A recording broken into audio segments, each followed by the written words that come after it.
જનાબ Babubhai Supariwala, girls primary school, ધોરણ 6, વિષય વિજ્ઞાન. આપણું પ્રકરણ 11 છે પ્રકાશ, પડછાયો અને પરાવર્તન. તો સૌપ્રથમ આપણે પ્રકાશ વિશે જોઈશું. આપણે આપણી આસપાસ ઘણા બધા રંગીન અને જુદા જુદા પદાર્થો જોઈએ છીએ, બરાબર. શાળાએ જતી વખતે આપણે બસ, ગાડીઓ, સાયકલ, વૃક્ષો, પ્રાણીઓ, ક્યારેક ફૂલો પણ જોઈએ છીએ. તમારા કહેવા મુજબ આ બધા પદાર્થો આપણે કઈ રીતે જોઈ શકીએ છીએ? તમે ક્યારેક વિચાર્યું છે?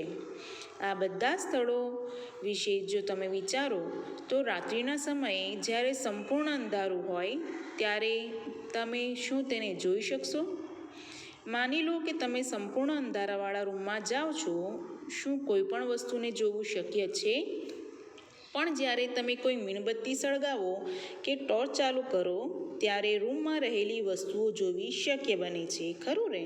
એટલે કે આપણે કહી શકીએ કે પ્રકાશ વિના વસ્તુઓ જોઈ શકાતી નથી. પ્રકાશ આપણને વસ્તુ જોવામાં મદદ કરે છે. સમજાય છે? એટલે પ્રકાશ જે છે એ આપણને વસ્તુ જોવામાં મદદ કરે છે. હવે આપણે જોઈએ છીએ કે ટોર્ચમાં રહેલો બલ્બ એક એવો પદાર્થ છે જે પોતાનામાં પ્રકાશ ઉત્પન્ન કરે છે. સૂર્ય એક બીજો એવો જાણીતો પદાર્થ છે જે પોતાનો પ્રકાશ આપે છે. દિવસ દરમિયાન પ્રકાશ વડે આપણે વસ્તુઓ જોઈ શકીએ છીએ.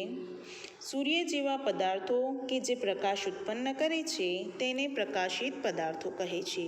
તો એના આધારે આપણે પ્રકાશિત પદાર્થોની વ્યાખ્યા લખી શકીએ છીએ કે જે પદાર્થો પ્રકાશ ઉત્પન્ન કરે છે તેને પ્રકાશિત પદાર્થો કહે છે. સમજાય છે? એટલે કે જે પદાર્થો પ્રકાશ ઉત્પન્ન કરે તેને પ્રકાશિત પદાર્થો તરીકે ઓળખવામાં આવે છે. જેમ કે સૂર્ય, તારા, ટોર્ચ, વીજળીનો બલ્બ, ફાનસ, મીણબત્તી વગેરે પ્રકાશિત પદાર્થો છે. એટલે કે પ્રકાશના ઉદ્ગમ સ્થાન કે સ્ત્રોતો છે તેમ આપણે કહી શકીએ છીએ. હવે આપણે પ્રકાશના સ્ત્રોતો વિશે જોઈએ. પ્રકાશના સ્ત્રોતો બે પ્રકારના છે. એક કુદરતી સ્ત્રોતો અને કૃત્રિમ સ્ત્રોતો. એટલે પ્રકાશના કુદરતી સ્ત્રોતો એટલે કુદરત તરફથી મળી આવતા સ્ત્રોતો કયા છે? તો તેના ઉદાહરણ જોઈએ. સૂર્ય, તારા અને આગિયો. આ જે છે એ કુદરતી સ્ત્રોતો છે. જ્યારે કૃત્રિમ સ્ત્રોતો તરીકે આપણે કયા લઈ શકીએ? તો વીજળીનો બલ્બ, ફાનસ અને મીણબત્તી જે માનવ દ્વારા તૈયાર કરવામાં આવ્યા છે તેમને આપણે કૃત્રિમ સ્ત્રોતો તરીકે કહીશું. એના ઉદાહરણ છે વીજળીનો બલ્બ, ફાનસ અને મીણબત્તી. એનાથી આગળ આપણે જોઈએ કે ચંદ્ર આપણને પ્રકાશિત દેખાય છે પરંતુ તે પોતે પ્રકાશ ઉત્પન્ન કરતો નથી. આપણે રાત્રિના સમયે જોઈ શકીએ છીએ કે ચંદ્ર આપણને પ્રકાશિત દેખાય છે પરંતુ તે પોતે પ્રકાશ ઉત્પન્ન કરતો નથી. સૂર્યનો પ્રકાશ તેના પર પડવાથી તે પ્રકાશિત બને છે. એટલે દિવસ દરમિયાન જે સૂર્ય પ્રકાશિત દેખાય છે એ સૂર્યના પ્રકાશને કારણે ચંદ્ર આપણને પ્રકાશિત દેખાય છે. તો આમ આપણે કહી શકીએ કે ચંદ્ર પર પ્રકાશિત છે. ચંદ્રને પ્રકાશનો સ્ત્રોત કહેવાય નહીં, કેમ કે ચંદ્રને પોતાનો પ્રકાશ હોતો નથી પરંતુ તે સૂર્યના પ્રકાશથી પ્રકાશિત દેખાય છે. એટલે આપણે એને પ્રકાશના સ્ત્રોત તરીકે લઈ શકીએ નહીં. હવે આપણે અગાઉના પાઠની અંદર જોઈ ગયા હતા કે આપણી આસપાસ કેટલીક એવી વસ્તુઓ છે જેને આપણે આરપાર જોઈ શકીએ છીએ, જેની અંદરથી આપણે આરપાર જોઈ શકીએ છીએ. કેટલીક એવી છે જેમાંથી આપણે થોડું ઘણું જોઈ શકીએ છીએ. તો તેના આધારે આપણે આ પદાર્થોનું વર્ગીકરણ કરી શકીએ છીએ. તો સૌપ્રથમ આપણે પારદર્શક પદાર્થ વિશે જોઈશું. તો જે પદાર્થમાંથી પ્રકાશ સંપૂર્ણ પસાર થઈ શકે છે તેને પારદર્શક પદાર્થ કહે છે. એટલે કે જે પદાર્થમાંથી પ્રકાશ સંપૂર્ણપણે પસાર થાય તો તેને આપણે પારદર્શક પદાર્થ તરીકે લઈશું. અને તેના ઉદાહરણ છે હવા, પાણી અને કાચ. હવા, પાણી અને કાચ તેમાંથી આપણે સંપૂર્ણપણે આરપાર જોઈ શકીએ છીએ, બરાબર. હવે આવે છે અપારદર્શક પદાર્થ. જે પદાર્થમાંથી પ્રકાશ પસાર થઈ શકતો નથી તેને અપારદર્શક પદાર્થ કહેવાય છે. ઉદાહરણ તરીકે દિવાલ, લોખંડ, પુઠ્ઠું. એટલે કે દિવાલ જો આપણી આંખની સામે હોય તો આપણે એની પાછળ મૂકેલી વસ્તુઓ જોઈ શકતા નથી. તો આવી જે વસ્તુઓ છે કે પદાર્થો છે તેને આપણે અપારદર્શક પદાર્થો તરીકે લઈ શકીએ છીએ. એના પછી આવે છે પારભાષક પદાર્થ. તો જે પદાર્થમાંથી પ્રકાશ અંશતઃ એટલે કે થોડો પસાર થઈ શકે છે તેને પારભાષક પદાર્થ તરીકે આપણે ઓળખીએ છીએ.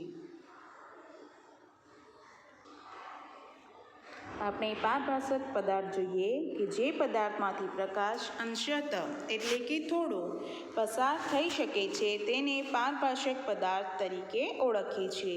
એમાં ઉદાહરણ તરીકે આપણે લઈ શકીએ દૂધિયો કાચ અને ડહોળું પાણી, અથવા તેલિયો કાગળ પણ આપણે લઈ શકીએ છીએ કે જેની અંદરથી આપણે સંપૂર્ણપણે જોઈ શકતા નથી, બરાબર. તો તેને આપણે પારભાષક પદાર્થ તરીકે ઓળખીશું.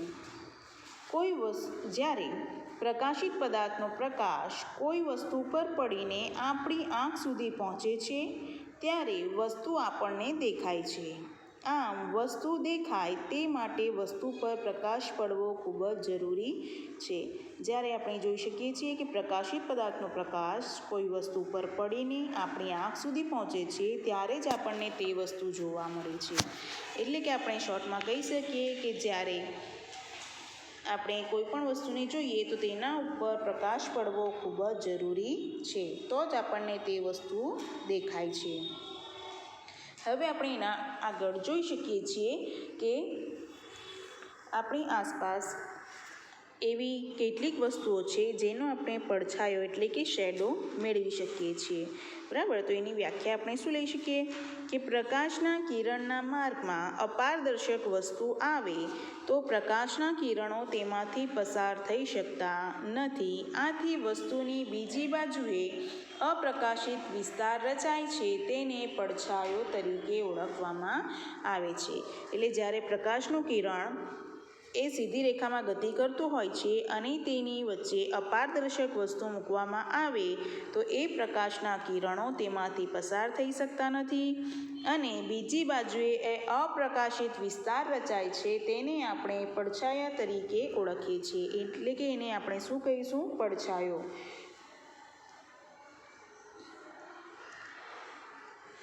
તમે કેટલીક વખત નાનપણમાં આવી રમતો જોઈ હશે કે તમે હાથ વડે જુદી જુદી કૃતિઓ રજૂ કરી શકો છો, બરાબર. એટલે કે આપણે હાથ વડે દિવાલની ઉપર અમુક પ્રકારના પડછાયા રચીને કેટલીક કૃતિ રજૂ કરી શકીએ છીએ, બરાબર. એટલે કે આપણે જોઈ શકીએ કે પડછાયા આપણને પદાર્થના આકાર વિશે કેટલીક માહિતી આપતા હોય છે.